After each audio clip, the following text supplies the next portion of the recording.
Two brothers grew up in the same house, shared the same parents, attended the same schools, had access to identical opportunities.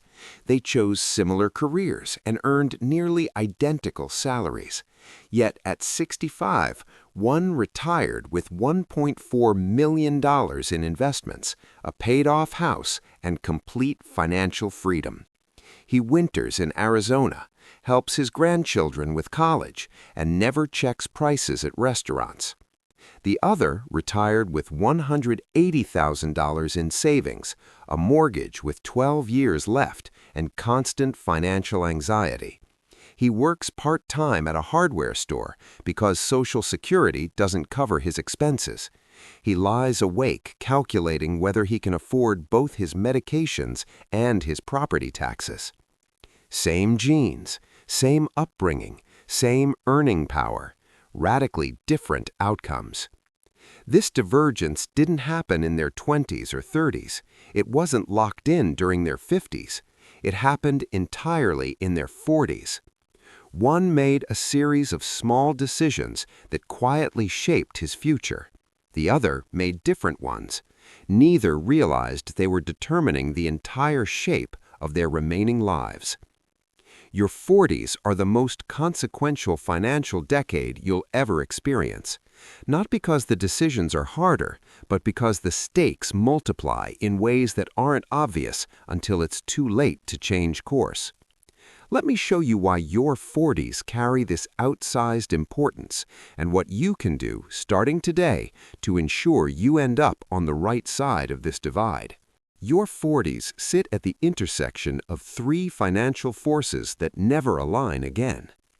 Peak earning power. Most professionals hit their income peak between 42 and 55. Raises slow down, but the absolute dollars are higher than ever. This is your richest decade in terms of raw material for building wealth. At 40, you still have 20 to 25 years until retirement. A dollar invested at 40 becomes roughly $4 by 65. At 50, it becomes $2.5. At 55, just $2. The compounding multiplier drops fast. Your 40s are the last decade where compounding can truly work for you. Expense stabilization. By now, many major expenses have peaked. Kids become more independent. The house fits comfortably in your budget. The wardrobe is built. This creates margin if you let it flow to savings rather than lifestyle expansion. These forces combine to create unusual leverage. The person who captures it builds wealth. The person who misses it faces constraints that can't be overcome. Let's look at the numbers.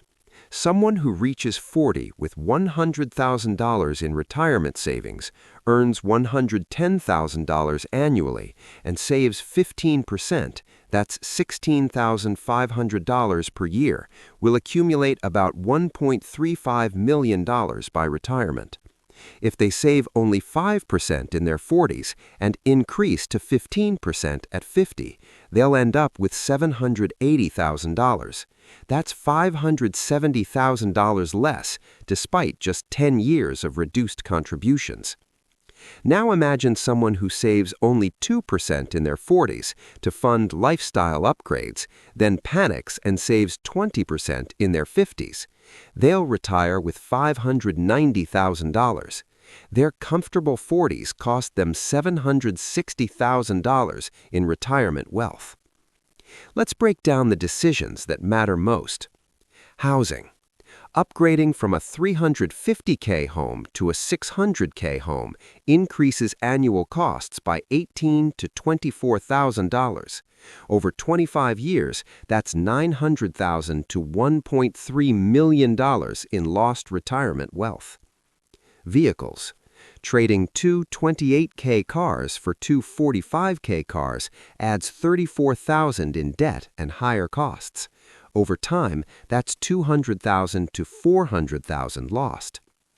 Children's education. Parent Plus loans, cashing out retirement, or stopping contributions to fund college can mortgage your retirement. Families who succeed make tough choices: state schools, scholarships, student contributions. Your 40s are your last window for income acceleration. Strategic moves now can add 300,000 to 400,000 over a decade. Waiting until your 50s is often too late. The pressure to display success is intense, but resisting it can mean $1 million difference in retirement outcomes. Let me tell you about two couples, David and Christine, and Robert and Jennifer. David and Christine upgraded their home, bought luxury cars, and took on college loans. By 50, their retirement accounts had barely grown. By 65, they had $685,000 and faced running out of money by 82. Robert and Jennifer stayed in their modest home, bought used cars, and sent their kids to state schools. By 50, their retirement accounts had tripled. By 65, they had $1.65 million and complete financial freedom. Both couples felt equally satisfied in their 40s, but only one set of decisions led to lasting peace of mind. If you're in your 20s or 30s, build habits now. Automate retirement contributions. Define enough before excess becomes tempting.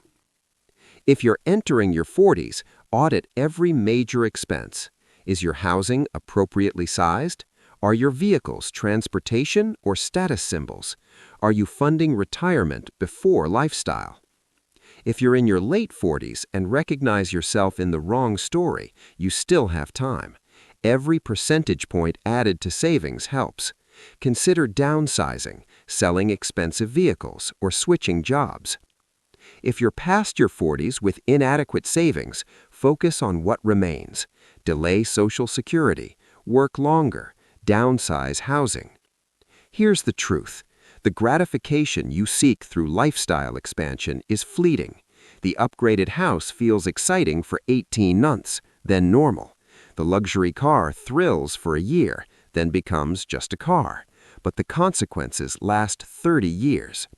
True gratification comes from converting your peak earning years into permanent freedom. The discomfort of frugality lasts 10 years.